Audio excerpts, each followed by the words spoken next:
Paulo Kakinoff is the CEO of GOL Airlines, joins me from Sao Paulo. Good to have you, sir. Thank you. Your principal competitors are going out of, well, they're going bankrupt. They're still flying, but they're going bankrupt. And there are some questions, of course, about your own airline's ability to keep going. The auditors are going to raise some issues about that in your accounts. Will you be able to survive? Hi, Richard. Thank you very much for having me. Let me start by saying first, we have 12 months of cash on hand as a minimum. We increased that from 10 months of cash on hand through a series of cost reduction measures, such as many of our lessors and suppliers have been partnering with us for 19 years, and we're willing to negotiate contracts, and we have successfully addressed all of them. The management took a 5 to 6% pay cut. That includes myself. We have made also an unprecedented agreement to protect jobs with 5,000 plus crew members until the end of 2021 by reducing monthly payroll by 50%. Other employees haven't taken voluntary redundancies or paid leave of absences. So I can't imagine that we could face ourselves in a tougher situation that we are right now due to the actions taken, not at this time only, but along the last 3 years. We have rebalanced our... Right, but let me jump in. Please. Let me jump in here. If I may, the ability, though, we know that flying isn't coming back to anything like previous levels. And even though you've made these cost-cutting measures, I also see, for example, LATAM is teaming up with Azul to do an alliance. Your competition is weakened but strengthening up.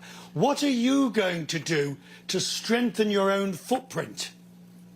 Actually, our business model is the biggest advantage. We are the sole airline in Brazil operating a single standard fleet concept. So we have already the lowest cost at the same time that we are less dependent on the international demand. Only 50% of our revenues are coming from the foreign markets. So we are now in the position to even expand our market share while our competitors are contracting. So we have come from an already very competitive environment. There's through these new cost reductions measures that we have taken, I believe the company is more than robust enough to face this new and challenging scenario.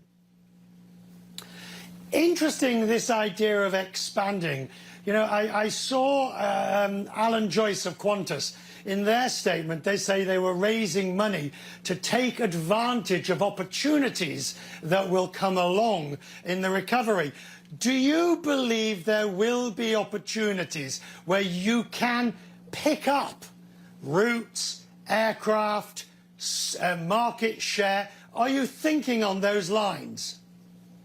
I think that definitely the company is positioned to take advantage and further enhance our own presence in the market. I mean, we have the proper product, we have the flexibility to very fast adapt ourselves in terms of company size. You know, by operating only 737s, we can quickly react to any market variation. This is nothing built to face this time. This is how we have established our business already for 19 years. Brazil is typically a very volatile market. So we got used to adapt ourselves very fast. And therefore, we can also take this opportunity to enhance the performance.